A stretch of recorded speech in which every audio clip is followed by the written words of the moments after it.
A video game recently got banned on Steam, and it's called No Mercy. This is an R word simulator. I don't know if I can say the word, especially this early into the stream. But that's essentially what it is. And I'm surprised because I didn't know that pornographic material was allowed on Steam in general. Maybe it wasn't, and they hadn't discovered that this was on the platform until there was a huge outcry from activists to remove it. So this was a petition started by an organization called Collective Shout. I know nothing about this organization. I had only heard of it through this controversy. But they were the ones who petitioned to have this game banned from Steam and removed from all platforms. And it was successful. Yeah. I think that Steam allowed it because they weren't aware of it, and once it was brought to media attention, they were prompted to delete it. But some people are saying this was not the right move and that they should have kept it on the platform. But once you learn the details about this video game, I think it's more complicated than that. So let me just read through the game promotion as it was stated by the authors at this video game company called Zerat Games. This was their promotion. Warning, this is not your average love story. After catching your own mother betraying your father, you uncovered the true nature of women, especially her. But she's no ordinary housewife. She's hiding a dark secret that's haunted her for years. Now it's your turn to uncover it, blackmail her, expose her, and rebuild your family on your terms. Own her. In this game, you'll either become every woman's worst nightmare, or rather, the best beep they've ever had. Your goal is simple. Leave no beep non-effed, since that's the only thing they all want. Never take no for an answer. F your mom, F your aunt, and even F your friend's mom. Why not? Already a fan favorite in the NSFW game Insist community. Take what's yours and show no mercy.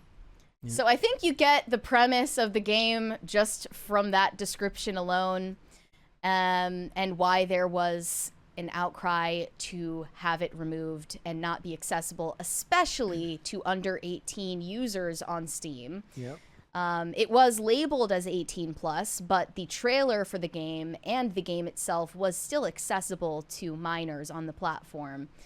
Regardless, I object to anyone, obviously, using a game like this because it's funny to me. One of the biggest counter arguments to having it removed, or the counter arguments to this petition, was it's a game, it's not real life, why do you care, right? Obviously, I think that that's intellectually dishonest because it goes without saying that the media we consume and engage with influences us. So you fall into the camp of believing, or like, do you believe that like violent video games make people violent? That's just an age-old discussion. So it's like it's actually from a time like before you were. It is. Like it really is. Like I'm not actually asking because that question was like the whole Columbine. So that was a big debate when I was growing up. Was like, do violent video games make people violent? Do violent movies make people violent? I think that if someone has a propensity already for violence, that probably engaging with violence in media, be it video games or otherwise, probably has a negative effect. The argument that's what I would say in reference to like Columbine, which is the center of that controversy. The argument against the censorship will always be like, look, your home, like so much has to go wrong for that to happen, right? So you don't come from a happy, healthy, loving home, play a violent video game, and suddenly become a psychopath. However, I don't think that we just need to talk about the consequences either. Okay. Even if you could argue and prove that all of the people playing this video game were not taking these attitudes or behaviors into their real lives, I still think it would be wrong for them to play it because it has a negative effect on you on a spiritual level, similarly to people saying it was wrong for Kai Cenat to like abuse that robot, right? he's like kicking around this robot. Of course, it's a robot. It doesn't have hurt feelings. You can't injure it. That's not the problem people were pointing out. They were pointing out that your desire to hurt something helpless is something that you should not encourage within yourself. The other point of discussion here, and I can't add more to that because like spirit, like you'll have a different take on it spiritually as somebody with, you know, religious beliefs. We had a discussion before the show about the difference between how we perceive physical violence versus sexual violence. How murder is a capital offense, yet we do believe as a society, not as a whole, so not everybody here necessarily believes that a murderer can be redeemed or forgiven, whereas crime, you know, sex crimes are viewed as unforgivable, right? And I see people in the chat bringing up running over prostitutes to get your money back in Grand Theft Auto, right? There is something that is perceived differently between violence of a physical nature and violence of a sexual nature. Yes. It's different. It is different. It's not just a perception. It is different. And sexuality, the faculty of sexuality is so viscerally meaningful to who we are as people that I think it's quite obvious why those types of crimes are more offensive to our sensibilities. There's a 20 there. From DC&C. Let me see. It says, based on court sentencing, murder is a worse crime than anything else. That's what the culture has agreed. Most of the games on Steam involve murder of some variety. I don't... Okay, so the courts have decided that murder is a worse crime than anything else. But socially now, I believe that rape is considered a far more unforgivable crime than homicide. Well, it's also not just viewed as unforgivable. It's also correctly viewed as something that you cannot really rehabilitate someone from after the fact. I would agree that maybe there are some murderers who can rehabilitate and integrate themselves back into society. The recidivism rates for sex crimes are abominable. And that's just statistically proven. Yeah. So that's another reason why people see it as a worse crime than just violence of any kind. But it was announced earlier this week that this game did end up getting banned. And Collective Shout said, "This is the news we have been waiting for, and our supporters have made it possible." More than 3,000 emails to the Steam CEO, Gabe Newell, 70,000 signatures on our petition, global media attention, making it loudly known that we object to 3D R-word plus insist simulation games that treat sexual violence as entertainment. This is a victory because there were so many who cared enough to protest. I see people bringing up, Umbra says SVU runs nonstop on the USA Network. They're not the protagonist. No, I don't think anybody is masturbating while watching Law & Order SVU either. I mean, maybe if they're just watching the USA Network and they just really love the USA Network. That's literally just you. No one else. But yeah, the game developers behind No Mercy have responded to the controversy and offered a statement in defense of this game. Zerat Games says, "I fully understand that for many people such things may be disgusting, but during sex, people should really do what they want as long as they don't harm anyone." Okay.